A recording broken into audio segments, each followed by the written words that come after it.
kids.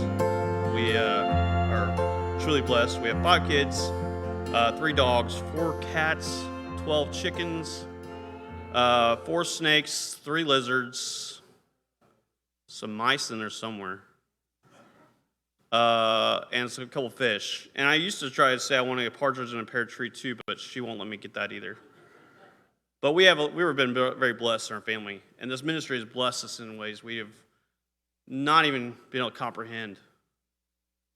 And so God has been working through my family, through this ministry, doing this stuff. And what I've found is I have paint on every single one of my clothes. I bought a brand new suit years ago to preach in. And I came back from preaching and went to a festival that I was supposed to paint in. And I forgot I was wearing the suit when I went to paint. And I got paint on the suit. So I have paint on every single thing. So if someone walks up to me, they say, "You're a painter, right?" "Yeah, I'm a painter. Can you see?" So my question for you today is, do you have paint on you? Do you have paint on you? Do you have a way to show Christ in your life by someone just looking at you? Do you have a way of showing Christ in our everyday lives or everything we do? So I want to look at this, and we rag on Peter a lot, so we're going to look at Peter today and something he did. Everybody rags on Peter for doing this, but the denial of Christ is where we're going to look at today. So if you want to turn with me to John 18, and we're going to jump around. I want 2 scriptures here. I want to just read with it. We're going to be at verse 15, sorry. So 18, verse 15. And this is the first denial of Peter. Simon Peter followed Jesus, as did another of the disciples. The other disciples was acquainted with the high priest. Now, this is after Jesus has been arrested, by the way. So, basically, the other disciple was acquainted with the high priest. So he was allowed to enter the high priest's courtyard with Jesus. Peter had to stay outside the gate. Then the disciple who knew the high priest spoke to the woman watching at the gate, and she let Peter in. The woman asked Peter, "You're not one of the man's disciples, are you?" In other translations, it says, "Aren't you one of his disciples?" Because it was cold and the household, he said, "No," he said, "I'm not." Because it was cold, the household servant and the guards had made a coal fire, and they stood around it and warming themselves. Peter stood with them, warming himself. Now, if you skip on to his second denial and third denial, it goes into verse 25. It says, "Meanwhile, as Simon Peter was standing by the fire warming himself, they asked him again, aren't you one of his disciples? Aren't you?" And he denied it, saying, "No, I'm not." But one of the household slaves of the high priest and relatives of the man whose ear Peter had cut off asked, "Didn't I see you out there in the olive garden with Jesus?" Again, Peter denied it, and immediately a rooster crowed. So we all know the story of Peter's denial. You all know it. We've all grown up with this story. We always say, "Oh, shame on Peter for doing that." But look at it this way. Peter had something in him or something with him that they said, "You're a follower." How many of us, we deny, see, for us, we deny Christ all the time. We go to our work. We go to our daily lives. We go to our own families. Sometimes our own families don't even see Christ in us. But yet, with Peter, he denied Christ, and they still saw it in him. So my question is, do you have paint on you? Do you have a way to show Christ in your life? Or you say, "I don't have a talent. I don't have something God would use." We do a lot of shows with camps, and we have the kids answer questions. So today I'm going to ask some questions there's some youth here right now. High school, right? Junior high? Grade school? What? High school, so you got to get them talking somehow. So if you just say lower stuff. So you guys have talents, right? You play baseball? Dance? No? You don't dance? I learned to dance when I was in high school, man. My parents forced me to learn square dancing. So, you play sports, right? Basketball? Track? Cross country? Nice. I ran cross country too. So, those are talents, right? How many of you guys think you could use a talent of that for Christ? Here's another talent. You guys, I see someone over here too, but does anybody know how to sew? Nobody knows how to sew? I know how to sew. There's a talent. Does anybody know how to cook? Growing up, my family, my mom cooked Thanksgiving dinner every day. It was awesome. That's why I look like I am right now, because I still cook. When you have 5 kids and 3 of them are boys, you cook like an army every day. So there are no leftovers in our house. We made a burger the other day, and it was still almost no leftovers left over. But there are different talents. Cooking, pray. This is a good question. How many know how to pray? How many know how to shake hands? Yeah? Speak? Any speakers in the house? Yeah. These are different talents, different things you can use for God, but we deny Him every time when we don't use those.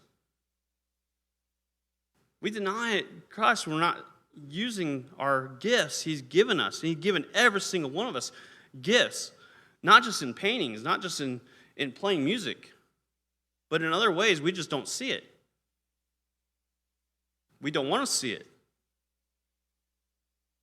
So what are the ways that we can know that God is calling us to use our gifts? What are some ways we can know this? I want to look at Isaiah in that way. If you look at Isaiah, he was asked, who will go for us? And Isaiah said, here I am, send me. So the kicker is, there are 3 things I think when we are called to use our gifts for God. First one is this, do you have a desire? Do you have a desire? Not desire to do the gifts, but a desire for God. See, a lot of times we've lost that longing for God in our lives. We've lost that thrill. We've been through COVID for a year and a half or however long, it seems like 10 years now. But I went to a buffet for the first time the other day. You guys remember going to buffets? You ever remember going, when you first enter a buffet, how hungry you are? That longing in your stomach, you're like, oh, I want to have me some salad. No. I want to have me some ribs. I'm going to have they always have baked potatoes or mashed potatoes on there. Have me some little pizza on there, I like the Chinese buffets where you get all the chicken and the kung pao and stuff. I love that stuff. But you walk into a buffet, you walk into a restaurant, you have that longing, the desire, that hunger in yourself. That's that desire we're missing for God. We're missing that desire.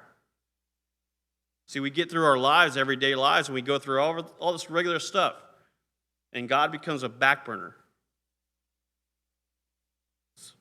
So we're losing, and we're denying Him without even knowing it. Because everything else is coming in front of our lives. Years ago, I'm a truck driver, by the way, during the week. I drive for a farmer right now, and I used to drive for Coca-Cola here in town. Then I went to a company called LME. And is I here laughing? Does somebody know that company? I was there for 3 months and got laid off. But here's what the kicker of that story is. I was working 60, 70 hours a week. And I was preaching on the side. And I was doing the ministry on the side of that as well. So I was preaching, doing paintings every other weekend. And it was just drawing on me. I was wearing out. And I told my wife, I said, you know what, I'd like to just go to work, come home, and go to church. That's it. And God said, no, I want you to preach. I want you to paint. Like, no, God, I'm getting tired. I can serve you by playing drums. I play the drums, by the way. I can serve you by playing drums at church. I can serve you by running the soundboard at church, because I also did that. I said, no, and God said, no, I want you to preach and paint. I said, but God, I'm working 60, 70 hours a week. I got to have a break. He said, fine. 2 days after I told my wife that, I got laid off my job. So God said, you're going to go preach, you're going to paint. Okay. See, I'd lost that desire in my heart, that desire for God. I was doing all the motions. I was serving in every way I could, but I'd been tired of it. And so I didn't have a desire. So not only do we need a desire for God,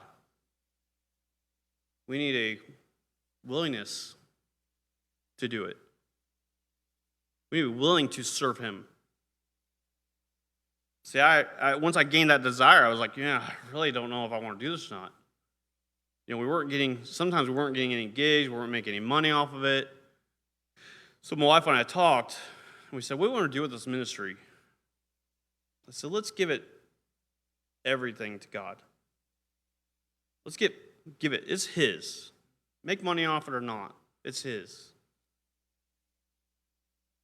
And I was willing to, sometimes we have the desire for God, but we're not willing to give ourselves to God. We're not willing to give Him everything. You think of your mind. You don't need to raise hands on this one, but everybody has this one thing in their hearts or one thing in their lives they're really not willing to give up. There's always one thing. I can name a dozen different things you could think of. But let's take it this way. Let's say think of some things. Are you willing to give up your job? Are you willing to give up the money because you think of your job, you think, oh yeah, I'd give up my job. But you think of the money that job earns. Are you willing to give that up? Are you willing to give up your time? That's a hard one too. We get through all the rest of life and we get through all this stuff and we think, I just want some time to myself. Or I just need some time to relax. Are we willing to give up our family?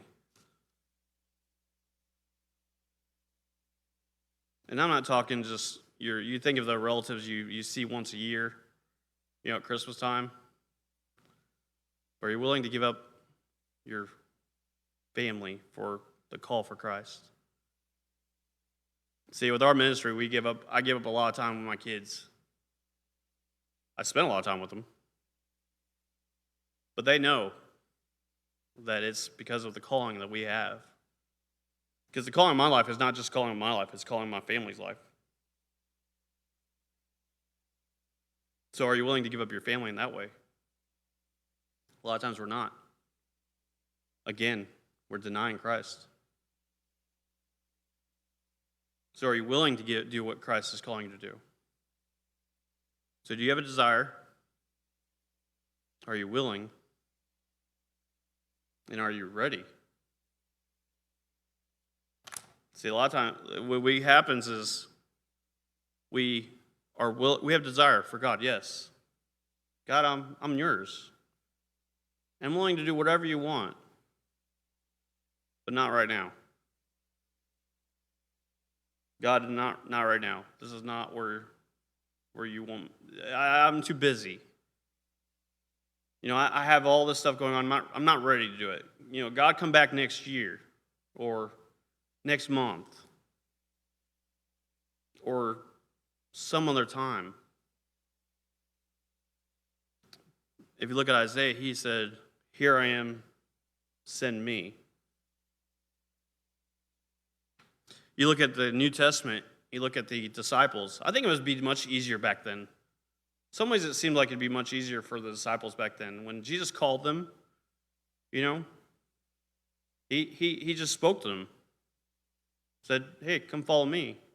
And they did it.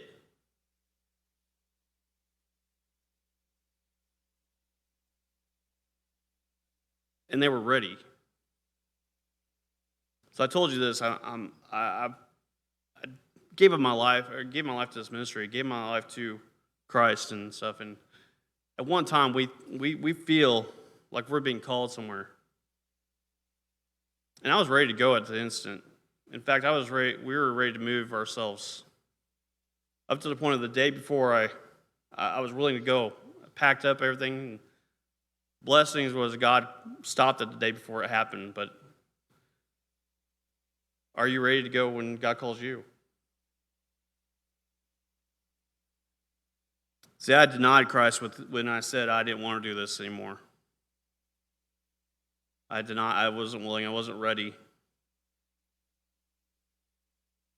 But God has used this ministry and can use your ministries in ways you wouldn't even think about if you just have a desire for Him, be willing and be ready to use it. We've been able to touch many lives, baptize people, pray with people with cancer, pray with people over this whole situation. I haven't, with all this stuff with COVID, we haven't stopped. God's blessing us, and we keep pushing forward. Part of this ministry is I'm part of the Powerlight group that performs in Springfield. We weren't able to do last year, but this coming Sunday, the end of the State Fair, I'll be performing with the Powerlight group, so opening up for like Mac Powell and Danny Goki. Does anybody know who that is? Okay. I have a question I forgot to ask at the beginning of this. Does anybody know where Chandlerville is? Raise your hand if you know where Chandlerville is. Okay, good. How about Beardstown? Nice, okay. I preach all over it, and sometimes I ask the question, where's Springfield, Illinois? And they don't know where that is. I was down in Texas preaching, and I asked, hey, do you know where Springfield, Illinois is? They go, no. But I asked where Beardstown is, and they knew where Beardstown was. Like, how do you know Beardstown? So the question is, again, I'm going to do one more painting. And I'll treat you with that one. But the question is right here is, do you have paint on you? Do you have paint on you? Do you have a desire, a willingness, and are you ready to serve God and show Christ outside of this church to your community, to your city, to your state even? We've been blessed to have some of my paintings around the country at this point. I'm going to do a painting in a minute in many VFWs. I'm known as the painter guy. It's kind of funny. Someone will go up to me and go, I know you. You're the painter guy. I have a name.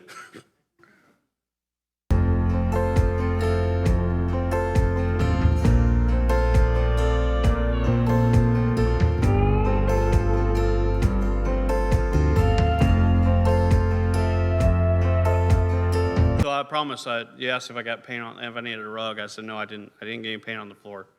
It was all me. So, so again, the question is: do you have paint on you? Do you have a way to show Christ in your life? Do you have a way for Christ to use you in other ways you wouldn't even think about? As long as you would give Him everything. I'd like to pray with you today. So we would pray with me, and we'll have our invitation. Dear Father, I just thank you for this day. I thank you for I always praise you for the talent you give me, and that's not about me. This is all for your glory. I pray there's someone in here that has seen this and said, you know what? I've not given everything to you. Or I don't know if you'd even use me. Pray you would touch their hearts today. Maybe there's a decision they need to make for you. Give their life to you. Like I said, we'll baptize them today. We'll do that. Just because the preacher's not here doesn't mean the service doesn't go on. It's all about you.